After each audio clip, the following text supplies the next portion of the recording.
Hi, it's Malls. Reminder before the show to make sure that you are subscribed in Apple Podcasts. And if you're new, welcome to Please Advise Nation. Our show only works with your participation, so call 323-450-7408 with your dilemmas and life questions. Again, that's 323-450-7408 or email askpleaseadvise@gmail.com with your voice notes or emails. Thank you and enjoy.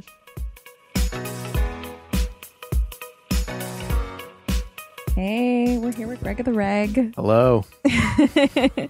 We're downstairs in Molly's living room.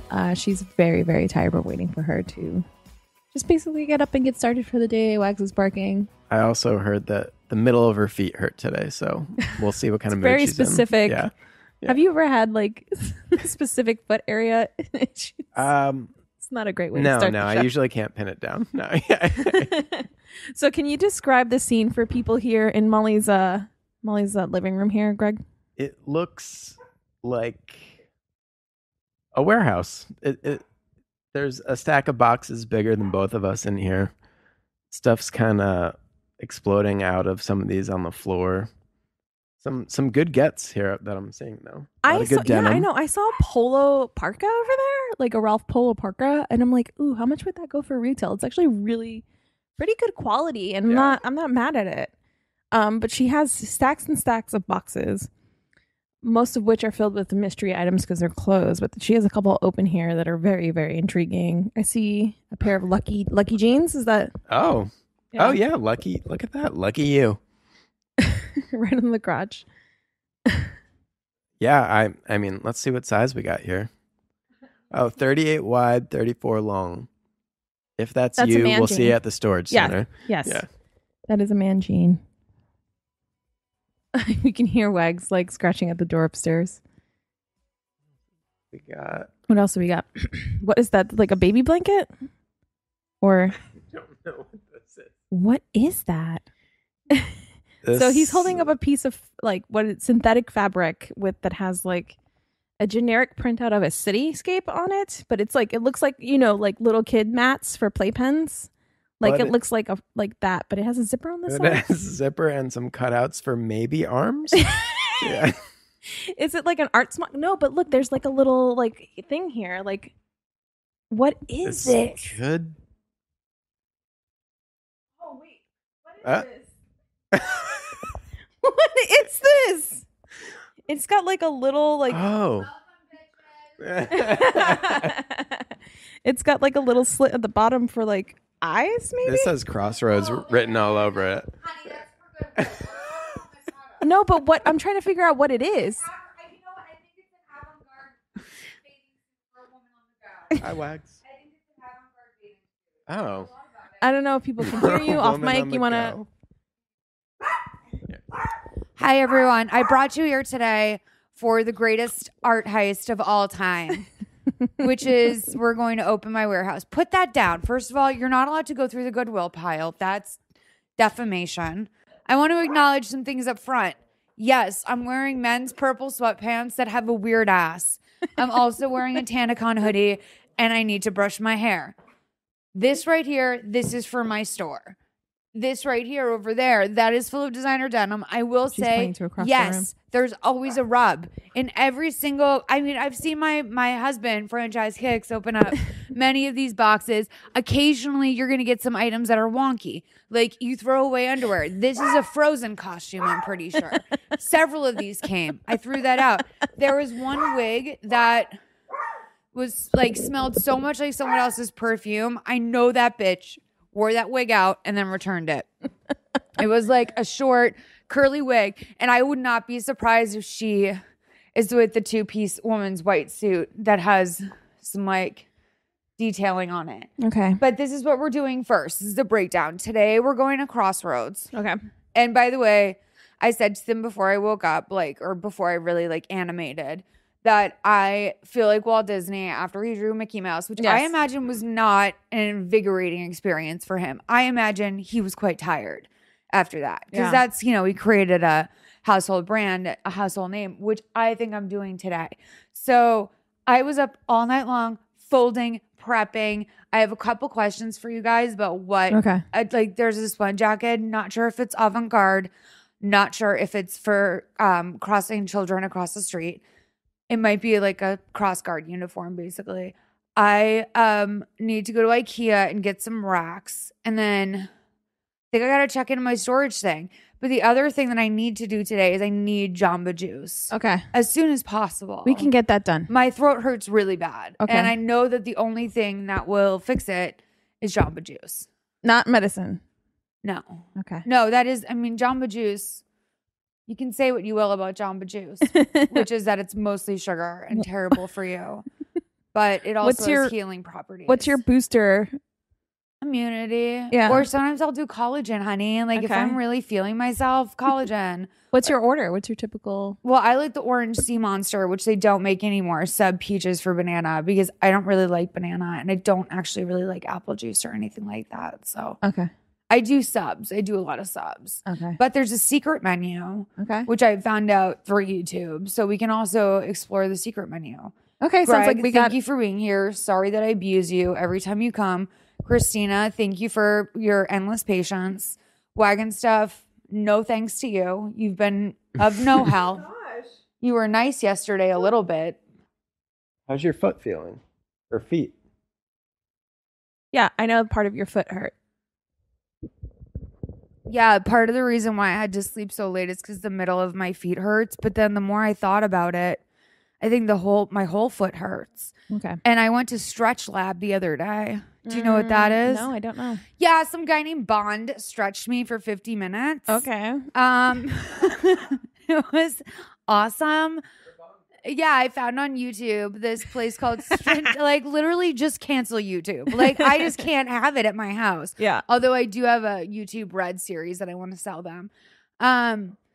Developing it. But just like basically like the middle of my foot hurt. Wait.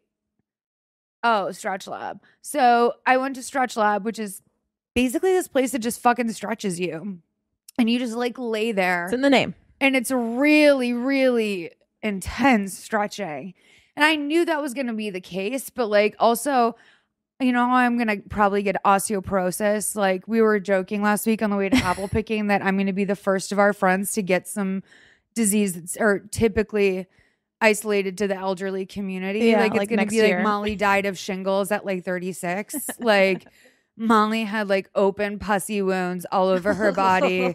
Yeah, or Molly, like her bones just started snapping. Like it just happened really quickly. I felt atrophied and I was like, okay, I have to go. How much was it? I don't really want to talk about that. It was like $70, Okay. which is similar to like if you go get a massage out like on the Sunset Strip. Yeah. But it actually like helps you. You guys talk about Jamba Juice or whatever you want. Just take this and I'll be right back. We'll leave in 10 minutes. All right. So Greg, as a longtime Please Advise listener, I'm curious, what was your like favorite call of all time so far? Oh my God. Favorite call of all time. I have well, my favorite moment is her cousin. I'm trying to think. I know, neither can I. Her cousin's Molly just said that Clifford she story. can't believe anyone listened to Please Advise. Yeah. That wasn't a call though. No. The one that it's not like favorite funny, but the one somebody talked about someone picked her up from swim practice or something. Yeah. And I think one of you said it gave you the willies, and I just like I remembered the phrase the willies, and that was spot on for that call. And I want to know what happened with that one actually. I know we actually don't get as many updates as we used to, and I should like basically make a plea for updates because some of you, we are invested. Like sometimes we do give really tough love, but we are genuinely invested in like, well, what happened to you? Like after, like, did the tough love work? Did you listen to us, or were you put off by us, or like, you know? Yeah. Do you ever get people put off by it? Yes. I remember like one or two. It's very rare that they'll write back, but when they write back, they're like, really, like, did you consider? And it's like, well, you didn't say that in the call. Yeah. You rambled about these other things. Right. It's important that it's interesting the details that people leave out. And it's interesting the details that people like draw on and on and on about. Yeah. And that is to say, I'm grateful for the calls that we do get. Don't get me wrong. Keep them coming, guys. Please keep them. coming. 323-450-7408. But I mean, like, I think as listeners, you also know, like, some people, and like, I part of me is like, do I cut these down? Sometimes I really do cut them down and I fade them out and I let them just like ramble. But there's sometimes where we call back to something and I'm like, I don't want the listener to not miss out on a detail that, you know, I might find boring, but they might pick up on. That happens a lot too while I'm listening to the calls, and then Molly like really hones in on something that I like completely like did not give a shit about. Right. You're like lost in the ramble. Yeah.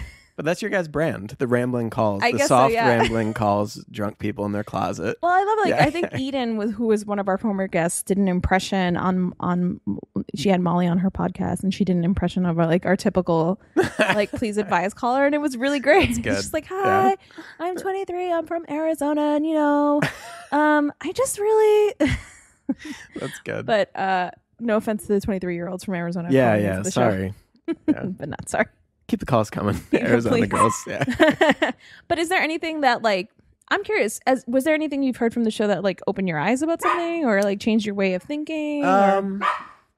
You know, that's a great question. I think a lot of the self-love stuff I never used to understand or get. Like, I'd hear these phrases kind of thrown around, like, love yourself, whatever, you know, be compassionate towards yourself. And I never understood what that meant until I went to therapy. And then it was explained to me, and I'm like, oh, I get it now. Okay. Yeah. So I need some advice. Yeah. As someone, how long have you been in therapy? Almost a year now. Okay. Well, yeah, sure. So we're recording this Saturday. I have my first therapy appointment. We said on last week's episode, we said like, oh, I'm going to be in therapy next week, which was technically true when we recorded it, but I still haven't gone yet, but I'm going Monday. Okay, great. I have my first appointment. This is my first one. Ever? I went to therapy in college. Mm-hmm. And I've done it every once in a blue, but it's never stuck. I've gone to like one person, didn't like it, and then like Sure. I've gone to another. Years later, I went to another person, didn't like it. Mm-hmm. So like, it's been a while though. It's been a solid like 6 or 7 years. So, first session, what is really like? What am I facing here? What do you unload? I remember I was filling out. So I filled out my intake form. This question's going on forever, but I filled out my intake form, and it was the first time I've done it digitally. And so there was unlimited space to like list out all my traumas. Sure. And so it got to a point where like I didn't realize how much I was writing, and I was like, in this thing, in this thing, in this thing. It was like a Korean barbecue of sides of trauma. Mm-hmm. And so, you know, had I had to do it by hand, I think I wouldn't have disclosed so much. But I think it was important to like give that person, that doctor, like the information they needed to operate with. Because like I think a lot of those things compounded the issues that I'm currently dealing with right now. Right. So I never had to do that. Yeah. I could see why that would be helpful. Yeah. Though, in a more diagnostic kind of way. Yeah. I think just establishing like a rapport at first, just having just like you're meeting someone for the first time, like just kind of have a normal conversation to begin, get comfortable, and then start divulging literally whatever is on your mind. Yeah. Don't hold anything back. Just say, here's something that's been bothering me, whatever. And then if they're good, hopefully they will help you navigate through what you should be focusing in more on, or what you could maybe come back to, or let's focus on this for now, you know, that kind of thing. Yeah. So how did you go about finding your therapist? Online. Yeah. I just found kind of a local. Was there anything specific you were looking for? Like for like, I know it's a little bit different for me because I was specifically looking for like a woman of color. Right. No, I just wanted to find someone reputable. Was it like having a man or a woman? Like, is your... No, I preferred a woman, but okay. I was open to either. Interesting. I just Let's unpack that. Yeah. That's exactly what you could get into if you go to therapy. Yeah. No, I think just softer touch. Yeah. I would say less threatening for me, anyway. Yeah. But yeah, I'll unpack that next session. No, yeah, I just looked up. I found a group that took my insurance and that was reputable and that had good reviews online. I mean, that's really what it is. Like, do they take my insurance? Right. Exactly. And then I got to know her pretty well, and we have a good relationship now, and it's a good working relationship. Yeah. And I hope the same for you, because I know I'm looking forward to it. I'm excited. Yeah, it's really cool when when you don't have to repeat everything about yourself to someone that they know your book already. Yeah. I think that's why people stay in relationships when they shouldn't. Oh yeah, maybe. Yeah. Yeah. But that's like the comfort of having friends too, I guess. Yeah. Sure. Okay. Do you think this is a crosswalking uniform, or do you think this is potentially avant-garde? I'm going to give you the reasons why I don't think it's a crosswalking uniform. Typically, they don't run long like this and have the black and yellow. Hold it up so I can take a picture. So okay, let me look at also. I mean, let's Google this. Can you Google this? Greg, can you Google? Greg, Google. MLK. It's a second word. ML second word. KISHIGO. It's on the thing. It's on the what? What? Is this a crosswalking uniform? It's more of a surveyor uniform, kind of like a utility person uniform. Okay. Yeah. So sometimes we run into that, which is really fun. I have a lot of like snow pants for men who are about to like fucking walk through snow. Like high visibility, reflective work clothing and workplace safety accessories do you for highway think some construction hipster workers. would think this is something though? Should I take this to Crossroads and see if they buy it? Absolutely. Some asshole would wear this, right? Yeah. That's what I thought when I was taking it out of the box. I was like, oh, some asshole's going to fucking love this. So we've got this. And then also, do you want to show you like the ultimate leather daddy vest? Like, Greg, this is for you to wear to Eagle LA when you finally come out. Hold on. Sick burn. What is Eagle LA? I don't. Oh, the Eagle. The Eagle. Oh. The Eagle is a leather bar in LA. Oh, that's pretty good. I think that's pretty good. This retails for $3.99, okay? This is a high quality piece. I could not believe what I was pulling out of this box yesterday. I was truly shocked. Now the good news is that I have a piece of paper that says this costs $399. So worst case scenario, that's a tax write-off. I'm rich. Do you have the whole manifest? Wow. What's the most expensive item? I was telling Christina I watched a YouTube video this morning on Amazon pallets. No. I should have. Yeah. So this is where I'm really looking to like open up with my YouTube channel is like there's not a lot of captivating personalities in YouTube, Amazon clothing pallet hauls. Now my boyfriend franchise kicks, watch them all day. And we need like a nice 45-minute like unboxing video. I wanted to do this one on my own because it's just like I just need to do my first one on my own. I don't need to bring the internet into this. Now, I think based off of what I've found in these boxes, this will definitely be happening again. But in here, we've got over like 40 pairs of designer denim. That's what I'm bringing to Crossroads today. I'm going to try and unload that first. That's where the two gowns are as well as a couple other pieces. But we also have two winter jackets over there. One's polo and one is both with tags on. One's like another brand. They're really heavy winter coats with fur. So we're going to see what we can do today. I think I have to go pick it up tomorrow from Crossroads, and that's when I'll find like what I've netted. But I think I can probably clear the cost of the original items at Crossroads today. Well, that's huge. We're going to break even today?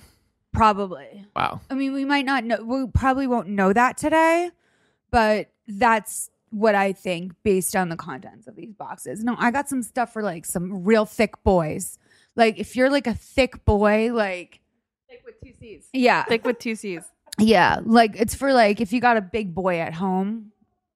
I think a lot of people's dads can attest to that. If your man doesn't miss no meals. If your man misses, just like wagon stuff, if your man does not miss a meal, Your dad probably does not miss meals. When you're like 70, you're just like, you're fucking gone. Like, it's whatever. I am that old man in Little Miss Sunshine. Like, I would just start doing like, if I make it to 70, I'm just going to do heroin. I don't care. Why not? That seems like a perfect time to start, right? Like ride those years out. I feel like the coming down is so much worse at that age. So it's like, not and that's great. why you just got to be on it all the time. Like, I think it's not like a fun weekend hobby, like you really have to like commit to the bit.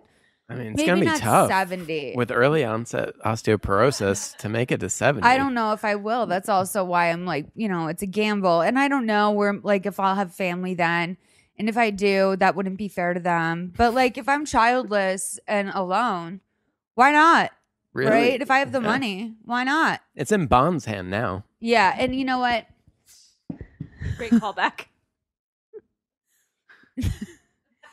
I have so much possibilities here with my store that I could be a very rich woman into my 70s based off of this. I already got one request email, just her and her husband. They want to come. I have to check this morning, see if I got more. Why wouldn't you want to come to my store? I can't think of a reason why. All right. So let's start, going to phase 2, which is getting the fuck out of here. Great. And getting rich. Guys, I want to tell you about one of my favorite podcasts, Who Weekly. Who Weekly is a pod all about everything you need to know about the celebrities you don't. Can you name a Rita Ora song? Tell the difference between Bryce Dallas Howard and Isla Fisher? The job description of Justin Bieber's new wife.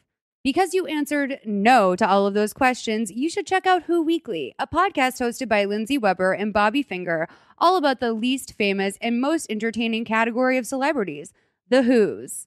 Every episode goes deep into the biggest Who-lebrity stories of the moment, and they even have a weekly call-in episode.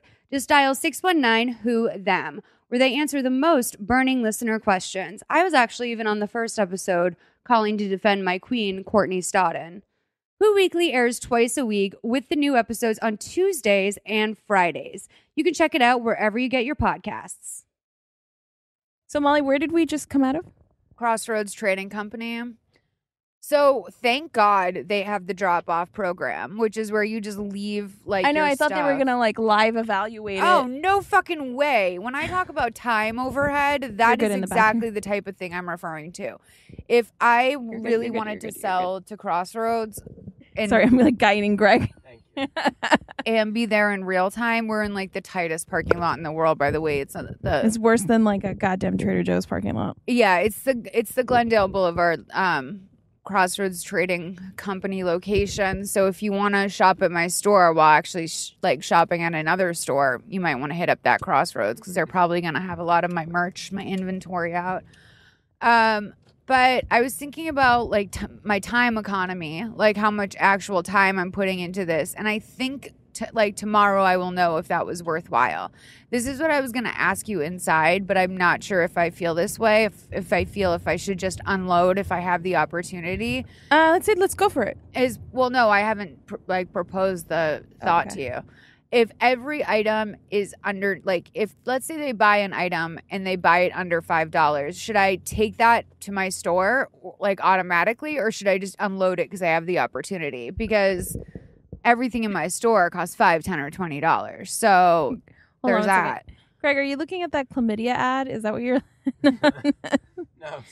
Do ads like that make you happy that you're married? I did zone out on a chlamydia billboard, but it's the hidden there's nothing STD. deeper to that. Yeah.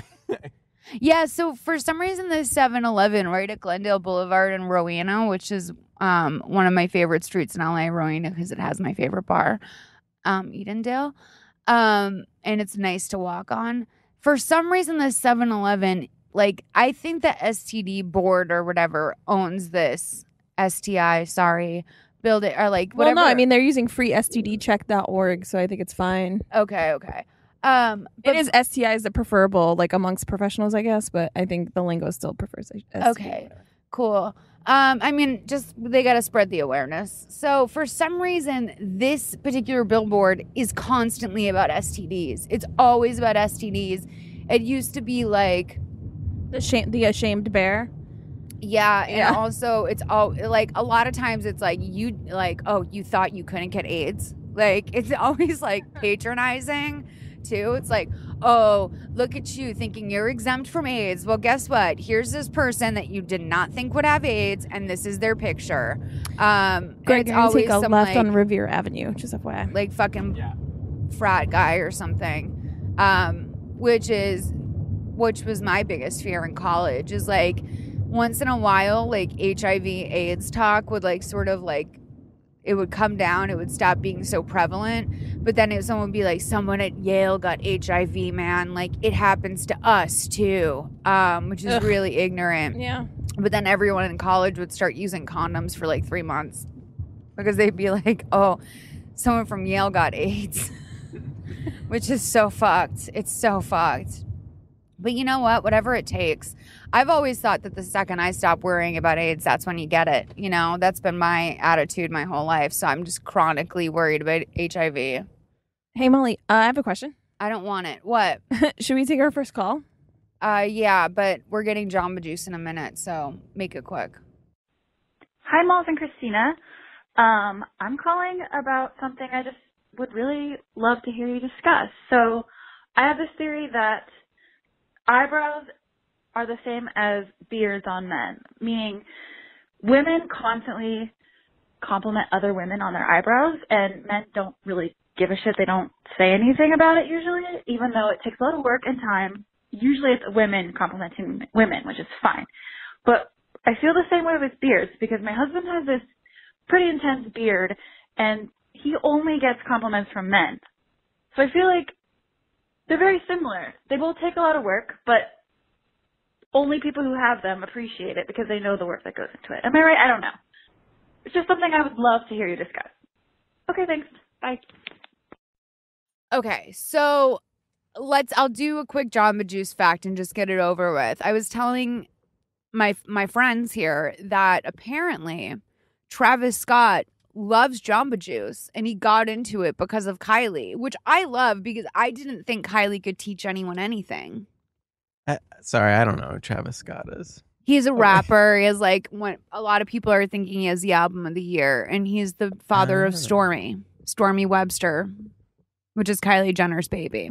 Oh, right. So I just think it's interesting that Kylie Jenner taught him about Jamba Juice and that he has like a very keen awareness of the menu now. He did a whole bit with Jimmy Fallon where he was able to guess every single Jamba Juice he was handed. And like, I think that's really like amazing, especially considering how many unique combinations there are at Jamba. I made 2 substitutions myself today. What'd you add?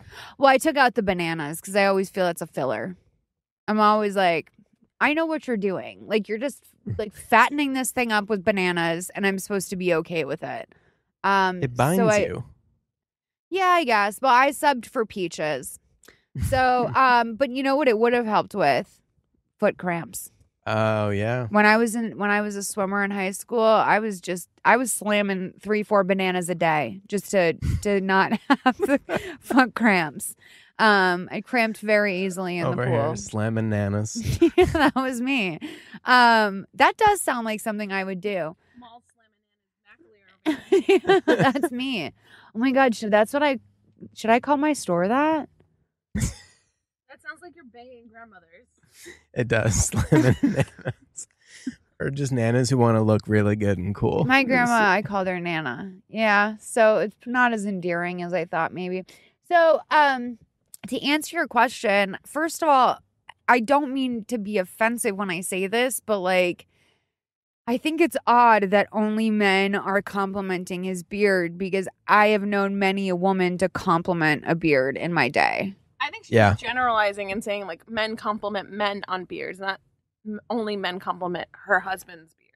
She says that the majority of the compliments come from men, which makes me think it might be a little bit of a Regina George, like I love your bracelet moment where like, I don't know, man. I don't know. Like, here's the deal is that plenty of women will not fuck guys because they have beards, but guys don't care and like will absolutely date you even if your eyebrows are trash. So I'm not sure that there's like a perfect analogy, but okay.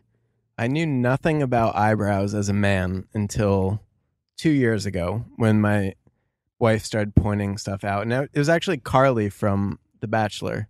If anyone knows those eyebrows. Yeah. Did she have bad ones? Yeah, they were pretty thin and... Yeah, you got to walk away from the tweezers. I mean, I'm very lucky. I don't have to put a ton of effort into my brows. I've always had a thick brow, but, you know, they are in vogue right now. It's hard to believe there was ever a time when people liked a thin brow, but, you know, I don't know. Also, how much time are you putting into this? Because it shouldn't be a full-time job, for sure not like my store. It sounds like her eyebrows are my store. But, yeah, it does. And Marshalls. How much time is this man putting into his beard? Probably too much. You know, you see all these Shark Tank businesses are now just like beard grooming companies. Oh my God, I know. And every year they do the same thing where every year they invest in like a woman in tech thing. And they also do love Dollar Shave Club ripoffs. And it's like, there's just not that many.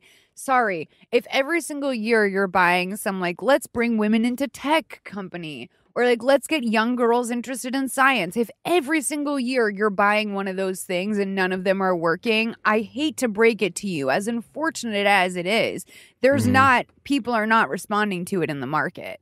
Same thing, like beard pomade. Like, is there there's not, yes, men still have beards, but it's not like peak 2006 hipster beards really anymore. No. It's a very select product. But there was that time when everyone was running around with a beard.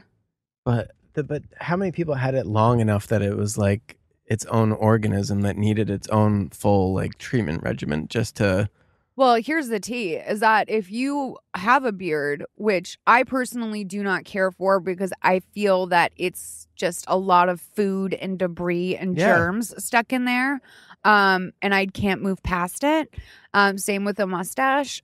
If you choose that route in life, if you make that decision, you better fucking be ready to put time into your beard. You got to comb that shit. You got to shape it. You got to make sure it's the right shape. There's nothing worse than a crazy ass beard. Like that guy on Queer Eye, Christina, the first season. Yes. Yeah. Yeah. You watch Queer Eye? Oh yeah. Totally. Which one are you? Which one? I think you're talking about probably Anthony, because I'm just useless. the Queer Eye person that she's talking about. I think was in episode 2 of season 1. Yeah, like Joe or something, and that chick really dicked him around. No, I think you're thinking of someone else. You're thinking of the redneck guy, right? Yeah, I think he was the first season. The guy who dealt with rosacea. Yes, yeah. That was my favorite guy. They replaced his disgusting like lounge chair in his little Yeah. place. That was the first episode. Yeah, I thought you were talking about the Southeast Asian man that was like. Oh, you mean you? That's like literally when I watched that, I was like, I'm gonna put Christina on Queer Eye, like, because you have separate lives just like he did.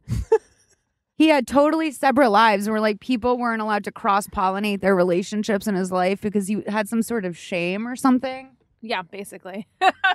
Separate worlds. I think that I'm going to get Christina on Queer Eye. I don't know if I've said this enough. I'm going to get Christina on Queer Eye, and then like JVN's going to turn to her and be like, but what's the deal with Molly? Like, why did she feel that you needed this and she didn't? And then I'm going to wind up being on Queer Eye too, because they're like, well, what's this sad, crazy best friend doing? And it's going to get flipped on its head. So I don't know if I really want to bring someone on Queer Eye, because I personally, I don't want to get queer-eyed. You know? But I would love it. But yeah. But then it would just take facing a lot of like realities I'm not interested in. But her point about eyebrows, I think if you point out to some guys how crucial an eyebrow is to a face, like it'll really open their eyes to what makes a woman beautiful. Yeah. Do we really need to give men another reason to scrutinize women? Oh, Christina. How about to compliment, to flatter? Yeah, there's that. You went right to the negative. Be Velcro for positivity, not negativity. That is such a weird thing. You're so right. Wow, no, man. I can totally see a dude like negging a girl at a bar, being like, "Oh, her fucking trash eyebrows." Oh my god. Well, I think it's more of a grooming thing. You know, That would be so evolved of a guy to go up. Oh, don't go there. Her eyebrows are trash. That's like reverse woke, but like it's like an extreme awareness of like the zeitgeist and culture, but like the opposite. Like you're going the other way. You're using it against everyone. That's interesting. I'd be interested to meet that man and see what he's all about. I feel like I've gone on a Tinder date with him. Bro, she's got some beat eyebrows. Dude, her fucking eyebrows are whack. But like, yeah, no, I think that it's interesting. I don't think a guy would hold it against a girl, but I think he would admire Maybe because I've checked enough guys to have them say mean shit to me. And I'm like triggered enough to like see like, they could weaponize it against us. It usually takes about 2 to 3 months for me to realize that someone's insulted me. Like, I'm never in the moment being like, this guy's being rude. Like, I'm like a week later, I finally bring it up to a friend and they're like, that was actually like an out of control thing to say. And I'm like, oh shit. Like, I was naive this whole time. People neg you all the time, man. You know that. The fact that you notice it in the moment is, I think, the gift to be cherished here. You know what I mean? Yeah. So I will tell you before we sign off that Jamba Juice also is a secret menu, which you can look up online. But the one thing that's really intrigued me is that apparently they make a white gummy bear flavor that tastes exactly like a white gummy bear, which I'd like to try sometime. It sounds very caloric, but Yeah. you know what? Oh yeah. Well, I'm still talking about Jamba Juice, Christina. So, no. All right, we are going to, but I do want to say that I got a large, and I'm about 4 sips in, and I can already tell I'm not going to eat for the rest of the day. Okay, now we're going to go to IKEA, and we're going to look for some racks. I need... All right, like I've got poundage over here. Like it's 350 pounds total. So I'm going to see what I can unload today. A lot of the heavy stuff is at Crossroads right now. Like some of the more like utilitarian pieces are a little bit on the heavy side. But so I need racks that are going to hold like up to 100 pounds minimum. But yeah, I'm trying to figure out how I'm going to lay out some of these things. I have hangers coming as well as like stickered colored dots. I chose lavender, teal, and gold, and those are going to be like what denotes like the price or whatever. I'm very excited. So we got to go to IKEA and get some racks right now. Got to keep my overhead low. My goal is to try and get 3 racks for around max 40 a piece. That's my goal today. Might not be attainable, but we'll see what we can do. Dream big. All right. Yeah, I'd be a Velcro for positivity, Christina. Yeah. Velcro, Christina. Velcro. Hey, Malls. I have a question about something that is kind of weighing on me. So the situation is I am pretty young. I'm 23. I graduated college in 4 years. I have 2 bachelor's degrees, and I have my first like big girl job. I work for a big corporation. I'm in Detroit. It's auto, but I basically just work in a call center, and I make pretty good money for someone in my position, and I have health insurance, and that's great, but it is very entry-level menial work. And I'm starting, like, my life. I'm paying off my loans. I just got my first apartment. I've never really lived on my own before. It's very exciting for me personally. But I am starting to make some friends in my office, and there are a lot of people who are older than me. I'm the baby. Everyone is very nice about it, but they're always making fun of me for being the baby in the office. And there's this one girl who I have really become friends with. Like, we started hanging out, but before we were really hanging out outside of work, she invited me to her wedding. And I met her after she started planning, so I didn't really expect an invitation because the whole thing was already set. It was a small wedding, but she had some people RSVP yes and then drop out. And, like, a few days before, she said, oh, my gosh,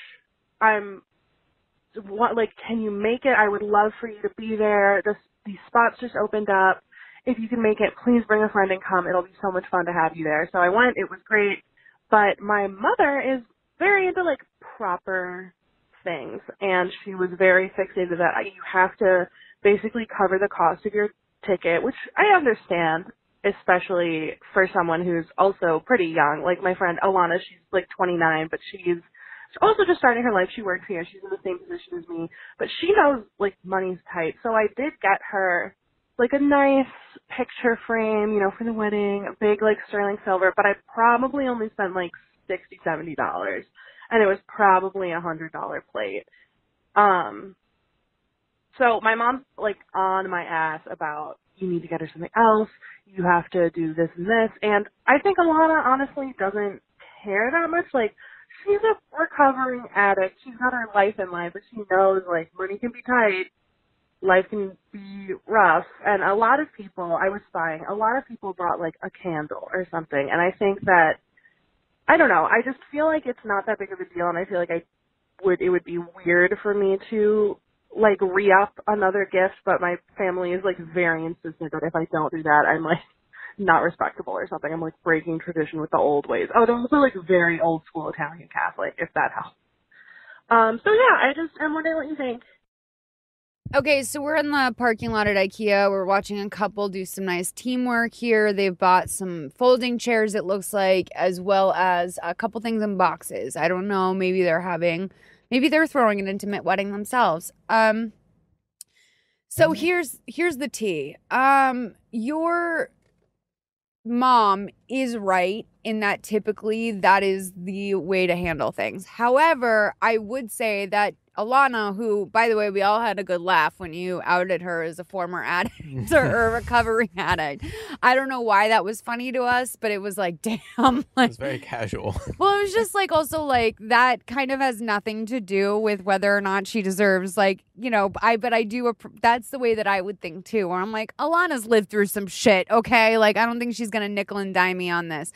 But here's the reality is that you actually, in bringing a $70 thing, you actually saved her $70 because she was just going to have to eat those empty seats anyway. At this point, she's not going to get a refund from the caterer or the company where she ordered the seats and stuff like that.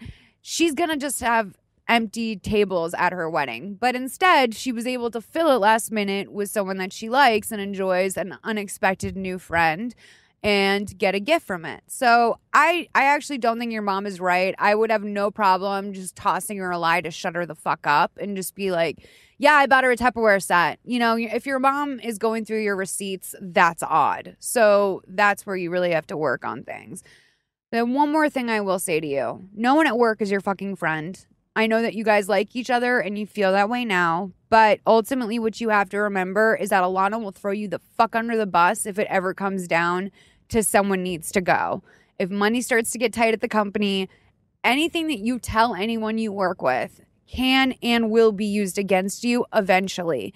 If they bring someone new into the company, let's say one of the higher ups retires and they bring someone new, every new boss likes to shake things up. Why? Because they feel like they're making an impact, even if it's the wrong move. So someone's going to get fired, and you don't want to give Alana any extra energy. In fact, you know, you're not going to be petty, I know this, but like her even being honest with you, while unfair and unethical and probably illegal, anytime someone shares something about themselves, it's like a sign of a struggle. People will, ooh, that car got closed.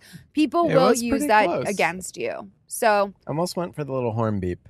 Yeah, that was, let's see who they are when they get out. I'd love to see this elderly couple. It was surely an elderly couple. Okay, so Greg, what's your take on this? You've been married. I mean, so she's saying, when she said $100 plate, she was saying that the price of her per dinner. Head. Yeah, she thinks like the per head price. I think that is way too in-depth of thinking. If you've given like a reasonable gift that you can afford, that's plenty for a coworker, especially. But that is the old like traditional rule, and I can see, you know, obviously you're Italian. In Italian culture, there's obviously, you know, money in the envelopes is very traditional. Pass the envelope over, whatever. Cash is typically the gift, and people. I don't know if you remember a really old MTV True Life, but it was about couples getting married, a lot of whom really wanted weddings that were outside of their budget. And this Italian couple from Jersey got married. They were from Staten Island. I know exactly. Oh, yeah. And so they just started to go fucking crazy. And like they were like, the more expensive we make this, the more money we'll get back. So they were like having a lobster buffet. Like they had the most tricked out wedding I have ever seen. I don't think they broke even or even had enough to go on the honeymoon. But the bride was confident that the more expensive the wedding is, the better the cash envelopes would be because it would be so difficult to break even. Does that make sense? That's crazy. I mean, I've never once heard that plate price comparison, which is surprising.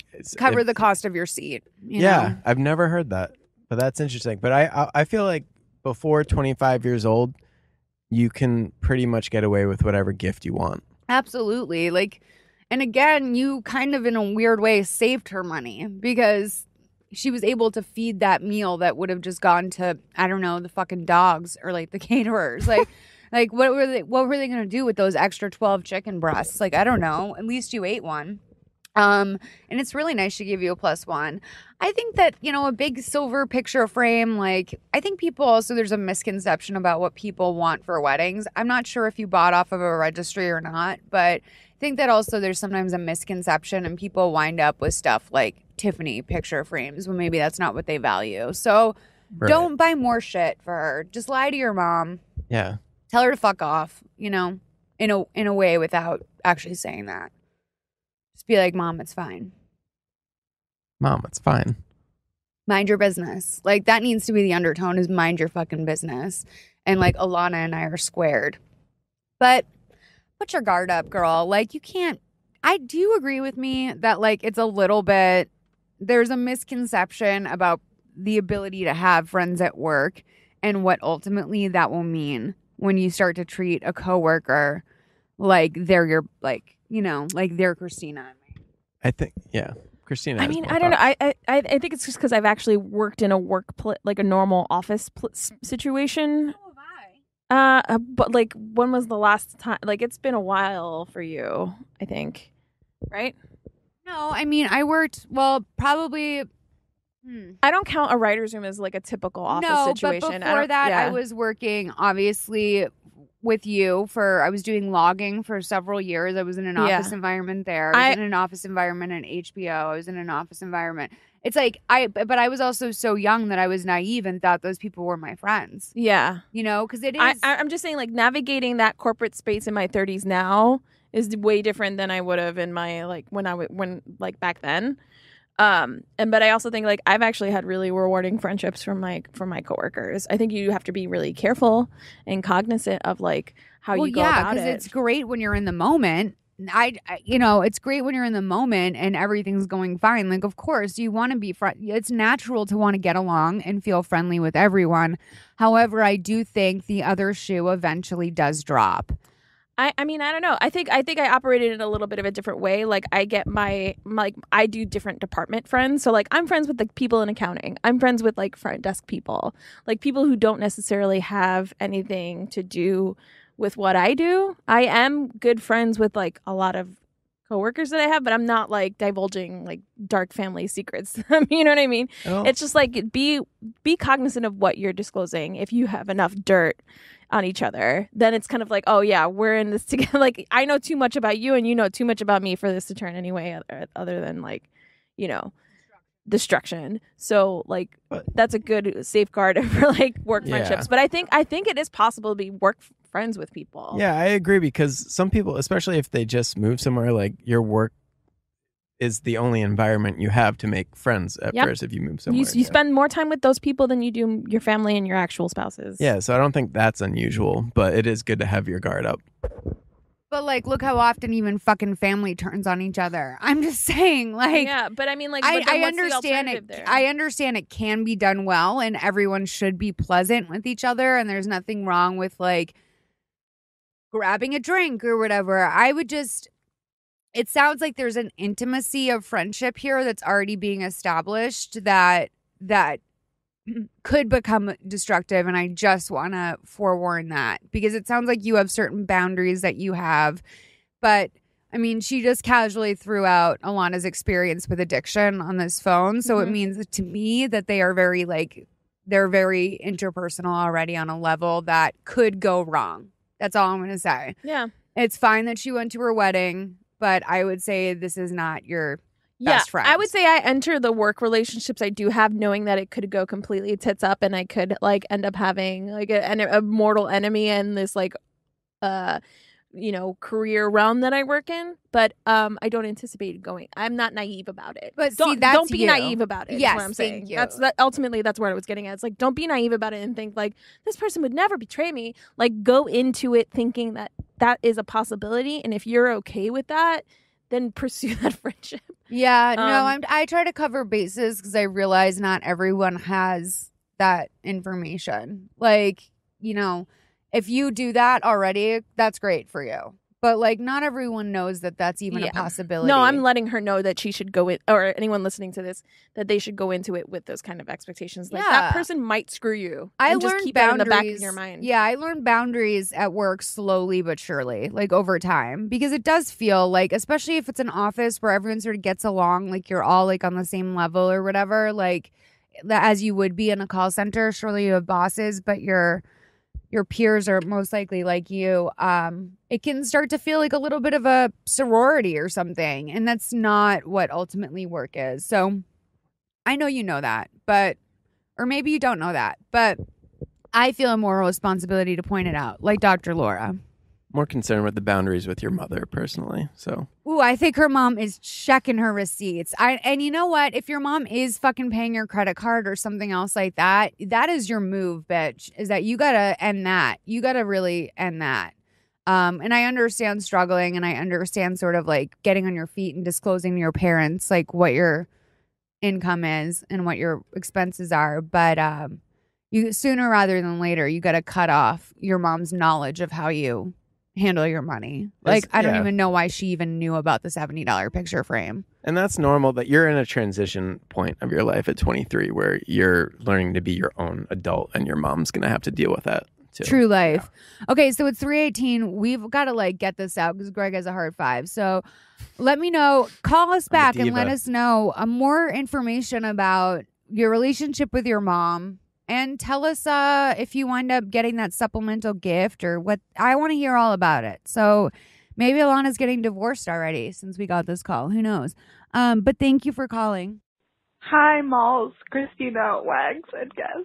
I'm not going to leave my name. And I'm sorry if you can't understand this because I'm trying not to cry right now. But, like, I grew up, gritty, sheltered suburban life in Connecticut. Like, it's boring and sickening how like uneventful and nice my childhood was, but like I was always like a good kid, smart, academic, and like once I got outside, I never had like a rebellious teenage period.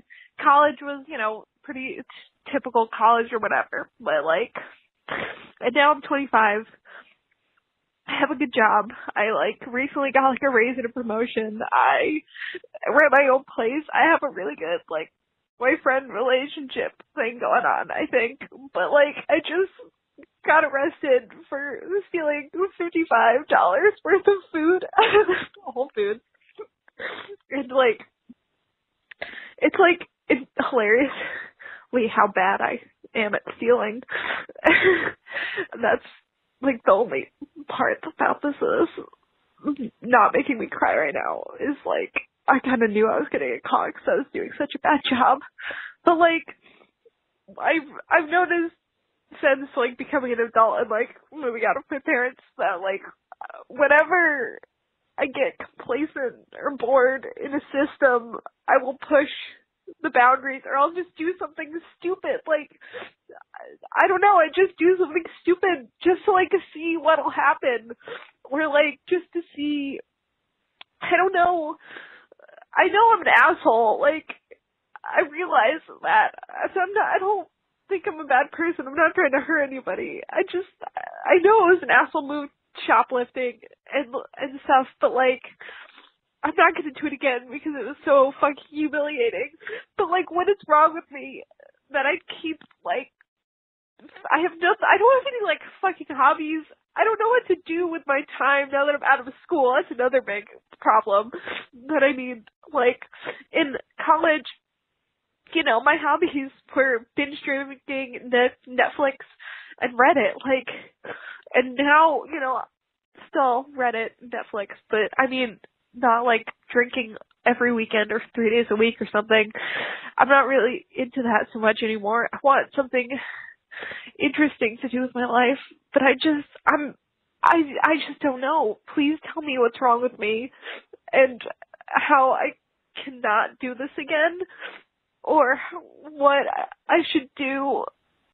Honey, I feel for you. Like, this call broke my heart because I know that you clearly don't want to engage in this behavior, but there's something about it which is more common from my understanding of things than people probably think. Shoplifting is something that I know some people have a really big problem with. There's something about it that they can't, it calls to them like an alcoholic with a drink or something. Like they feel like they have to exercise this thing. And I've heard of that before. If that makes you feel better, you're not alone in this, which means that there is probably counseling for it. What do you guys think? Because I know, I just want to say, I'm handling this differently than I would with most calls because I feel so bad for, I feel your pain. I feel whatever, it's very clear that you're in a painful place and I feel terrible about that. Yeah, I mean, it's great that you're upset about it, though. It would be much more troubling if you just called in straight face and said, "This is what I did." And that's a good place to start. I mean, you definitely need to explore this issue with a professional. Yeah. Which we're not, obviously. Yeah. Forget about trying to find a hobby. Maybe the hobby is, getting you better. I don't know. I was really torn about this call because there's part of me that's calling for compassion and patience and saying that this person is obviously dealing with a lot of issues. And the other part of me is that it's hard for me not to hear the privilege that she has when doing these things because people have lost their lives for doing less and or for not doing anything at all in this country. And so part of me did feel that she was being really brazen about it. And I want to find the compassion, but it's hard for me to overlook, you're doing this without having to deal with thinking about, I'm being in a body that, society wouldn't overlook something like that and it would treat it really harshly.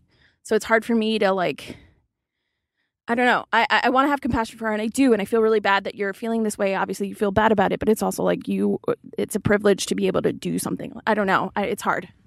Can I throw out a comparison that I hope helps frame this for you? Because I 100% agree with you, Christina, is that even stealing $55 worth of something, which is, the way that it's inconsequential to you because you could afford it. People have lost their lives over a Snickers bar. So that's legit. And I 100% hear that. What I think this reminds me the most of out of everyone I've spoken to in my life about sort of how they feel about their mental health issues is I had a friend who was very, very bulimic. And when she was coming, we kind of did an intervention. And when she was explaining it, she explained that a great deal of her shame is around how privileged she was to be able to waste hundreds of dollars a week on food and the guilt that she had surrounding that and how sort of her place of privilege also allowed her to, do something that she knew was harmful to herself and born in her privilege, and that she was allowed to be incredibly wasteful, and that bank account would just get replenished by her parents, who probably had no idea the extent to which she was having eating issues. So I feel for you in that for you $55 is not a lot of money. You knew you didn't need to do this. The fact that it was so sloppy tells me that it's a compulsive thing. The other thing that comes to mind is, remember when Kim Richards from Real Housewives of Beverly Hills, even if you don't watch the show, when she got out of rehab, she went to a Target and started filling it up with everything from the dollar bin. And she was just pushing the carts out the door to steal all this stuff. And she was doing it very brazenly. And at the time, there was a lot of questions about why she would do something like that. And I remember hearing Dr. Drew say on a show, and I'm not saying that this is what is happening to you, but when a lot of times when women in particular get off of opioids, they start shoplifting. It's like the natural progression. And he felt that that's what Kim Richards was doing. That's what like inspired her to do this. And I do recognize that there is a real mental illness thing that's happening here with you. But Christina's, I mean, you know that. I think that's why you're sobbing, because Christina's right. Like, this is something that you were, I'm surprised, to be honest, that they even pressed charges over $55. And I assume you're like a white girl, you know what I mean? And that's, so I'm surprised you didn't get completely away with it. And for that, you know, this consequence, it might be helpful for you. I don't know. Yeah, and like I wasn't joking when I said like you shouldn't have, maybe your hobby should be working on yourself. I'm being serious. Like if you really care, don't look for distractions from what you're feeling and what your pain is. You have to confront it and you have to deal with it. And part of that is going to therapy. But also maybe use that energy to bring some good into the world too. If you're looking for a hobby or something to do, like work at a food bank, volunteer your time at, you know, some sort of after school program, or, you know, find ways to like utilize your time in a well-meaning manner instead of looking for a way to distract yourself from the things that are causing you issues and trauma. Here's a question for both of you. Have you ever been so angry and disappointed in yourself because you acted in a way that you knew was wrong and you knew it when you were doing it and you know that categorically it's not right, and just felt, because like what I'm hearing, what I heard in that call was such deep self-hatred and humiliation. And that I think is relatable. Sorry. There's... Oh, damn, girl, you stealing this car next to us too? What's next? No, it's interesting that you heard it, because like I guess you could see that, but part of me also felt, I don't know, like I picked up something that was just like, oh, whatever. It felt flippant. A little bit felt flippant to me, but maybe I was picking up on something that wasn't there. I don't know. Greg, what do you think? No, I like felt her shame through the call. And I was going to say the best thing at this immediate point in time is to forgive yourself, because it's happened.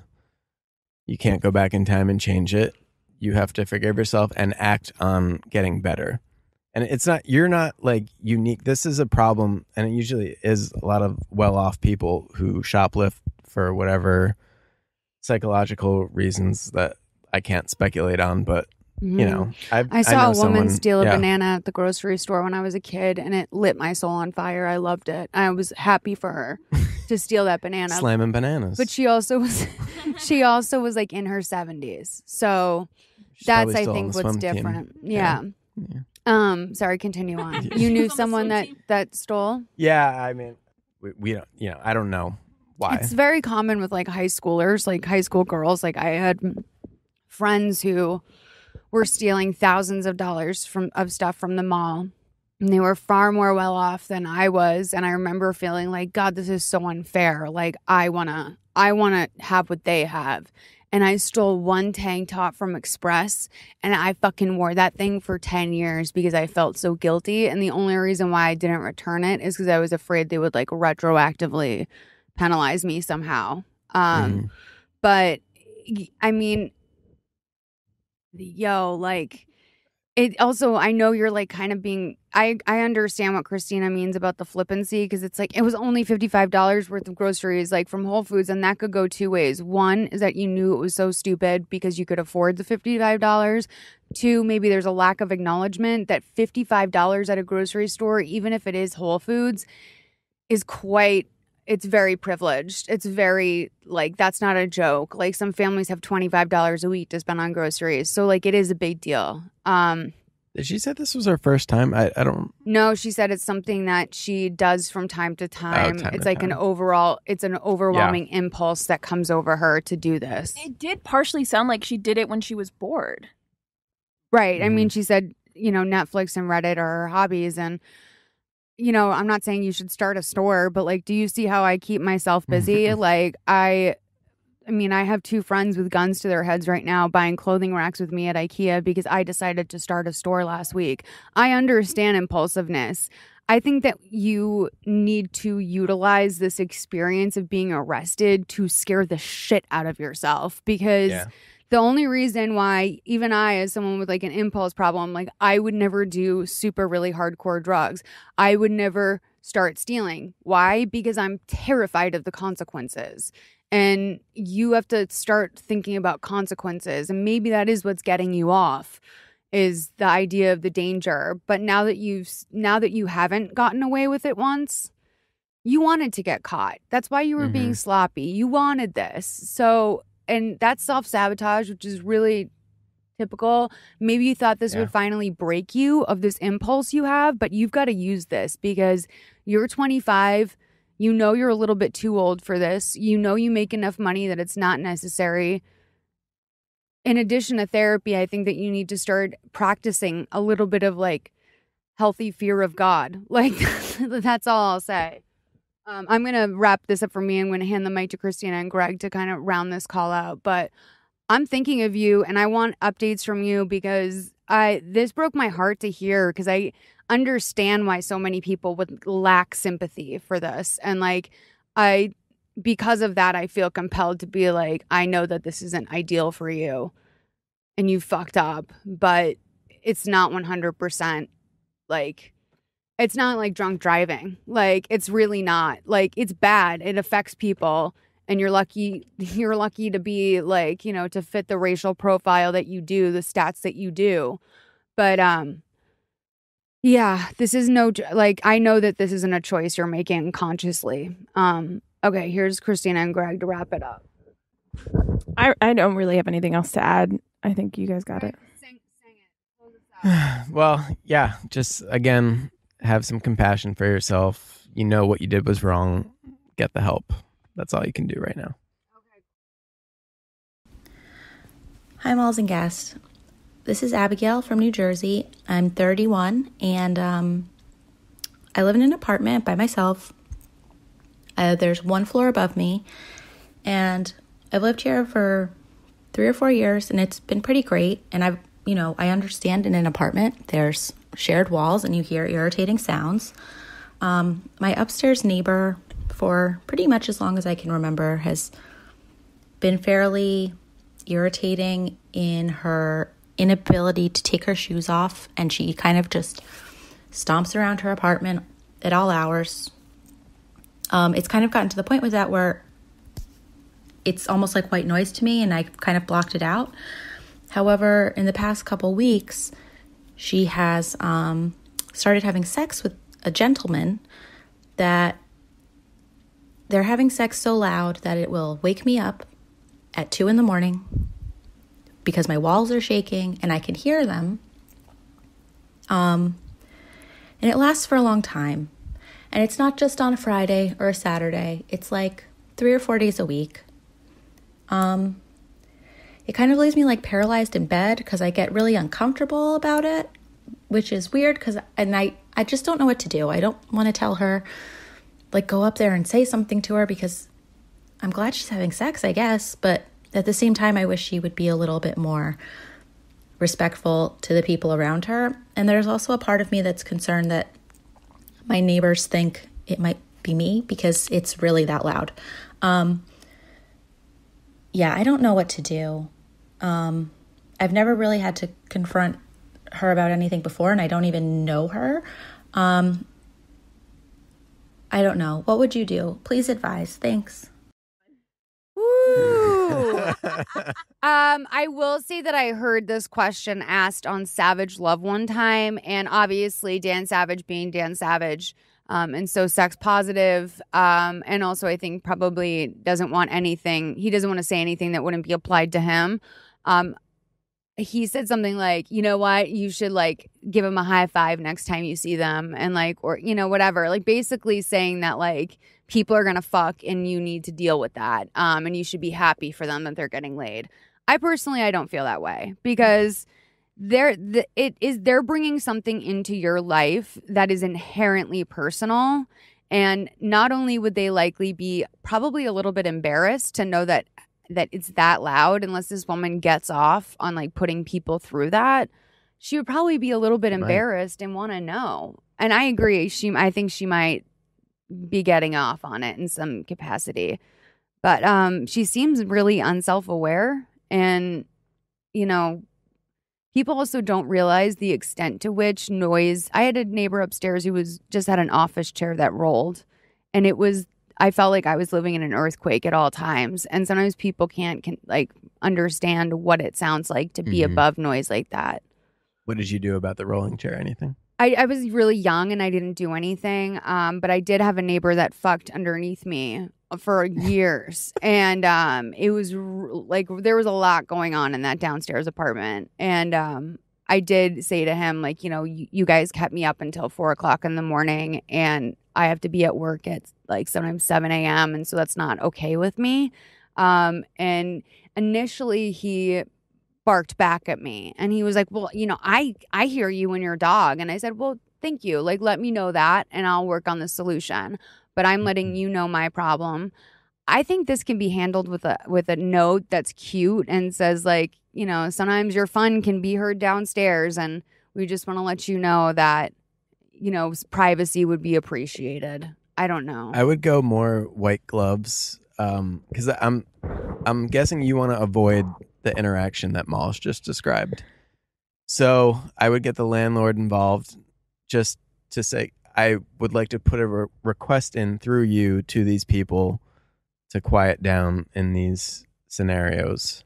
And it can be anonymous for you. You don't have to deal with an awkward confrontation.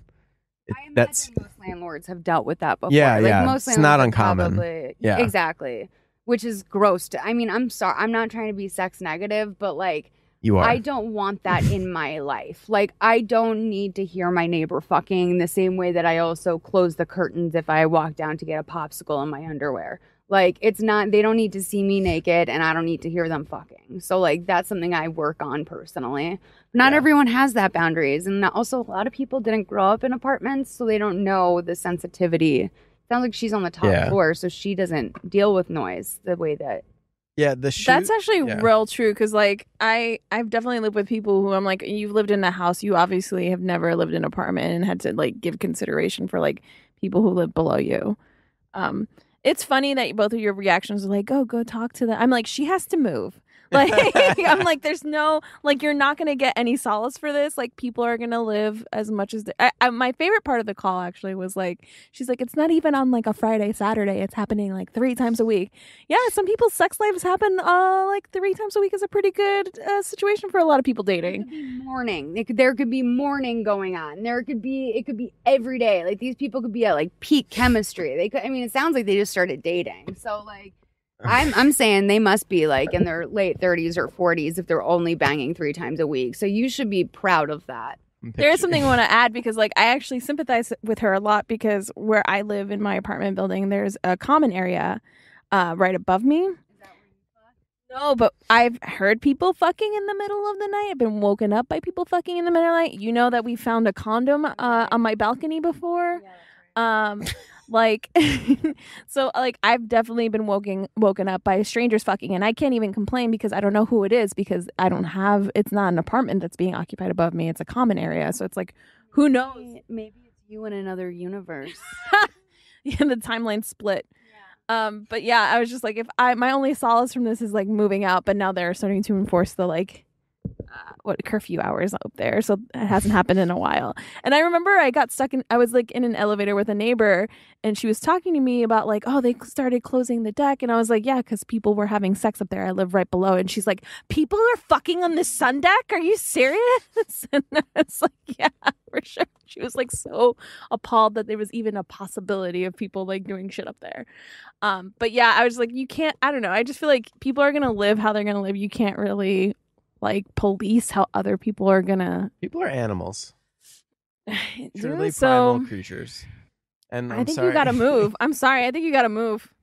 That's it. Yeah, I mean, a certain amount you have to assume in any apartment situation you're going to deal with some other noise. Like the shoes, I think you have to concede that battle to win the sex. Right. Yeah.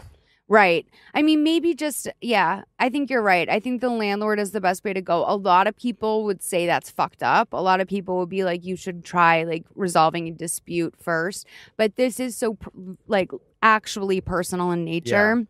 It's so personal in nature that, but you know, it does sound like this isn't a place you expect to live for the next 20 years of your life. So it's, Christina's not wrong. It's time to maybe look at if not a lateral move, an upgrade. And just, see if where you can get with that. That might be inspiring to you to get out of the house more and not ever have to hear these animals fuck. But yeah, it's gross. You're entitled not to be shaken awake by your upstairs neighbor. Right. Okay, you guys. Well, that was episode, what is this? 174 of Please Advise. Greg, you really are the fucking MVP today. And I'm so thankful to you for all that you've done. As you've said, we lived 3 days today. I appreciate everyone working with me My pleasure. and my creative genius. And thank you so much for really, truly for being here. I realize I did not say please and thank you to you enough today. For that I feel enough. guilty. I should have said it more. But at least we didn't shoplift. That's not funny. Oof, that was rough. You guys, 323-450-7408. Christina, thank you for being the best as always as well. Thank you, Molly. And Wags is not with us, but it really does. Christine, girl. Christina just whipped out a Wags impression. Yeah, it was pretty good. Wow. Ooh, I thought he was in the car. I was chilled for a moment. Wow. Christine is a wild one. All right, you guys, thank you so much. Please, you know what we should play right here? We should play a call we got that we weren't able to answer. It might not have been for us at all, actually. But Christina, let's play us out with that call we got. All right. Thanks, guys. Bye. Bye. Hey, everybody that's on Emma's new Snap and covering for her. Guess what? At 2:30 this morning, I found Bailey in her fucking closet. So unless each of you motherfuckers want me to come after y'all and go to your parents and tell them the shit that y'all are doing, you better back the fuck off. Do you understand? Okay? My kid's not going down. She's not going to be found dead in a ditch. She's not going to be on fucking drugs like half of y'all are. I'm fucking over it. So if I have to go to school and call you out name by name, if I have to go wherever and call you out, I will. Okay? Because y'all have taken her down long enough. And I'm not saying it's only your fault. Oh no, Emma's responsible for her own decisions. But all you fuckers that let her add you on a new Snapchat and didn't come to me and tell me, yeah, I got your numbers. And you're next on my list of parents to call. I'm fucking over it.